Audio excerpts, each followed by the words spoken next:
It's Thursday, February 28th. This is the news on PBCJ. I'm Simone Absalom. Cabinet has given approval for increases to be granted to government pensioners. Minister of Education, Youth and Information, Senator Ruel Reid, says details will be provided in the 2019-2020 budget debate by Finance and Public Service Minister Dr. Nigel Clarke. That was one of the announcements made by Senator Reid at this week's post-cabinet press briefing held at the office of the Prime Minister yesterday. Cabinet has given approval for increases to be granted to pensioners in the next financial year.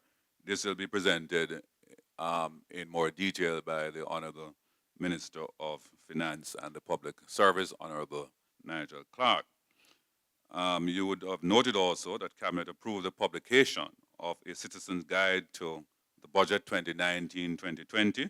This is an innovation to present the budget in simple, non-technical terms for the benefit of the Jamaican people.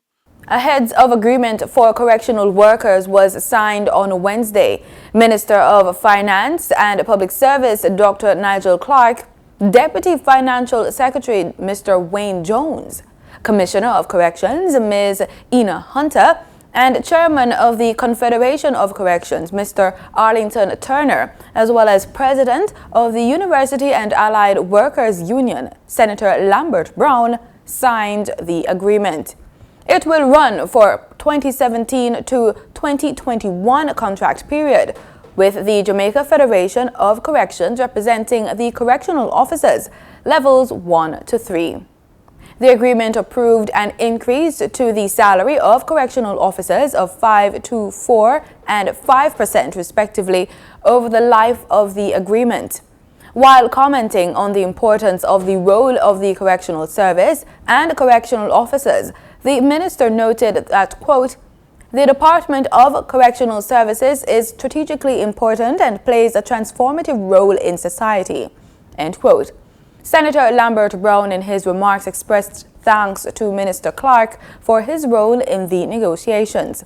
The signing ceremony took place at the Ministry of Finance and Public Service. April 26th is the day when ousted Jamaica Police Federation Chairman Corporal Arlene McBean will know whether or not she will be reinstated after she was removed from the post in January. On Wednesday, Justice Sonia Bertram Linton reserved judgment after hearing arguments in the Supreme Court. The police corporal and her attorney, Hugh Wildman, had brought an ex parte notice of application for a mandatory injunction in the Supreme Court on February 18, seeking to have the corporal returned as a chairman. In the affidavit, which lists the newly elected chairman, Inspector Sheldon Gordon, newly elected General Secretary Sergeant Petro Jamaica, and Police Federation as the first, second, and third respondents respectively, Corporal McBean alleged that she was unconstitutionally removed from her post in January. McBean noted she was elected last May to serve as chairman for a year under provisions provided by the Jamaica Constabulary Force Act. However, she alleged that Gordon, who was then General Secretary, and Rowe, who was then a Director of Legal Affairs, both arranged for a meeting to be convened in which Gordon assumed the role of chairman and caused a motion to be moved in which she lost her position as a chairman. She further alleged that Gordon caused a second motion to be moved, which resulted in Sergeant Rowe being appointed as the General Secretary. Corporal McBean further contended that the appointment of both Police Federation executives should be considered illegal, null, and void. More than a month after a crime summit involving the government, opposition, and stakeholder groups was postponed, the People's National Party says it is still awaiting a new date for the discussions to take place. The office of the Prime Minister had said the meeting, which was set for January 16, had to be put off because of scheduling conflicts. It said it was still looking to hold the talks.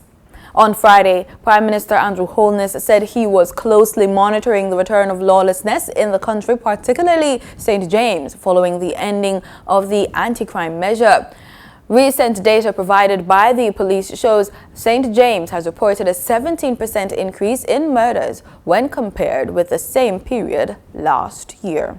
A large group of Petro Jamaica employees met with their trade unions earlier this week to discuss the future of the state-run oil refinery. The meeting was arranged amid uncertainty over whether the refinery will continue to operate beyond this year. Last week, it was revealed that US $34 million valuation of Petro Jamaica is based on the assumption that refinery operations will cease at the end of 2019 and 70% of workers sent home. John Levy, General Secretary of the Union of Clerical, Administrative and Supervisory Employees, UCASE, said the Petro Jamaica workers have issued instructions to their unions as they try to keep their jobs. Jamaica might come under pressure from international factions for its retention of the death penalty, which remains high on bilateral and multilateral agendas.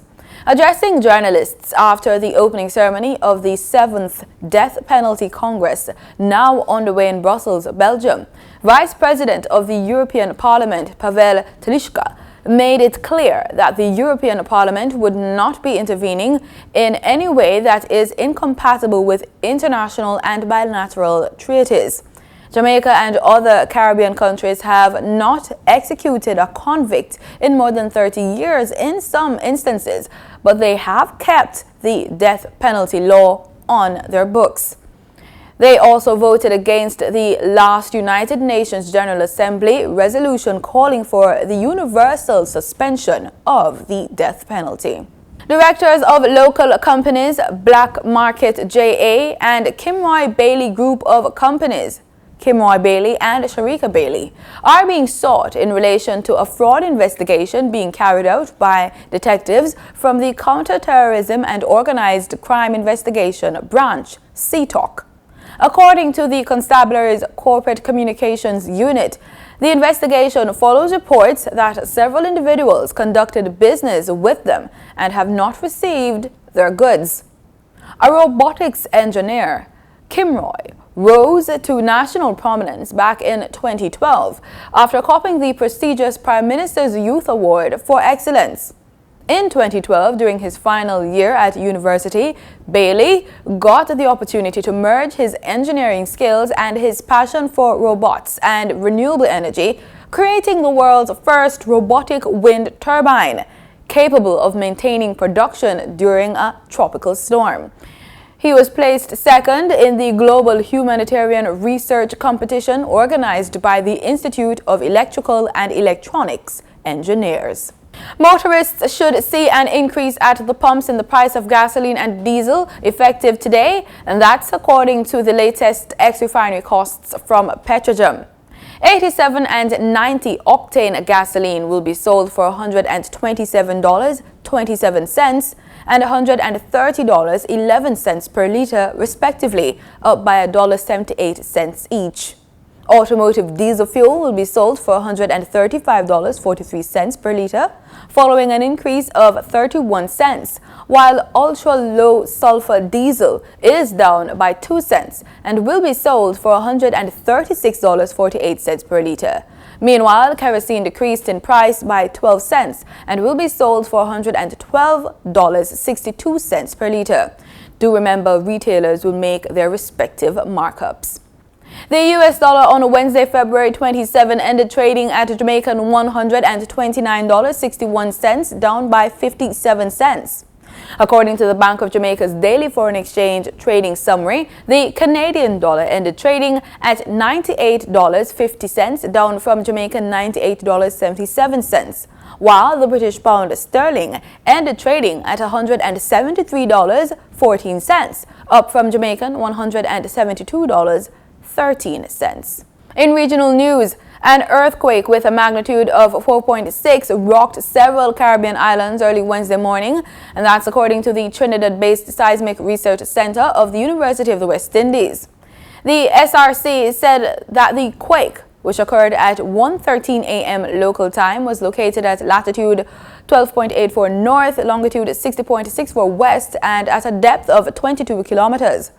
The quake was felt 74 kilometers southeast of Kingstown, the capital of St. Vincent and the Grenadines, 118 kilometers west-southwest of the Barbados capital of Bridgetown, and 137 kilometers south-southeast of Castries, the St. Lucian capital.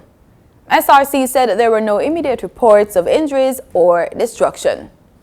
In other news, Guyana's President David Granger is to meet with Chairman of the Guyana Elections Commission, GECOM, Justice James Patterson, to discuss its readiness to conduct regional and general elections this year.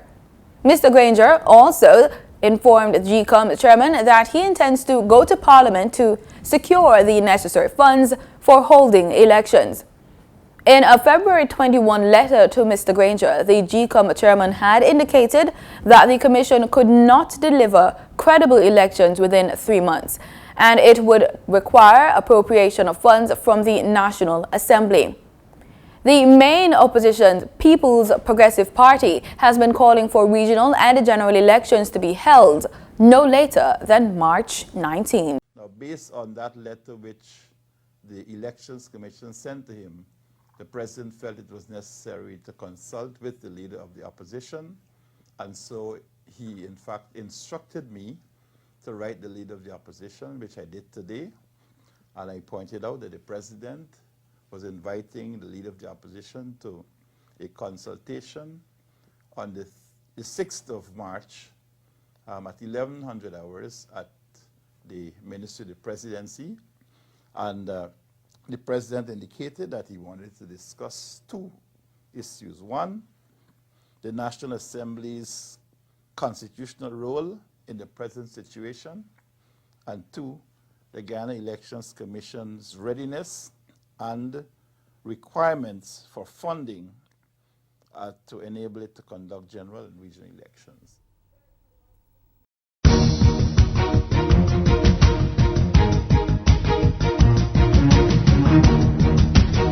In sports, we look to cricket. England defeated the West Indies by 29 runs in the 4th one-day international at the National Stadium in Grenada on Wednesday. They led the 5-game series 2-1 after the 3rd match was abandoned. The final score was England 418 for 6, West Indies 389 all out of 48 overs. Veteran Chris Gayle struck a scintillating 25th one-day international 100 and passed 10,000 career runs. For the task of completing their highest ever successful run chase proved too much for the Windies, and they slipped to a 29-run defeat to England in an entertaining 4th ODI. West Indies appeared poised to spring a massive surprise when the left-handed Gayle smashed a breathtaking 162 of 97 deliveries, but in the end it wasn't enough.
This time a slow delivery from Sheldon Cottrell. And his opposite number, Jason Holder, held the catch.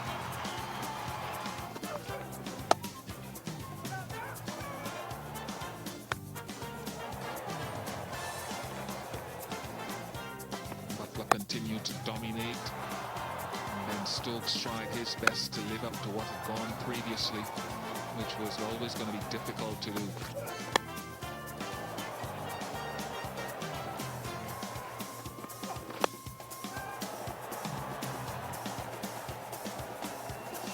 That was the record-breaking 6 and 150 to Joss Butler.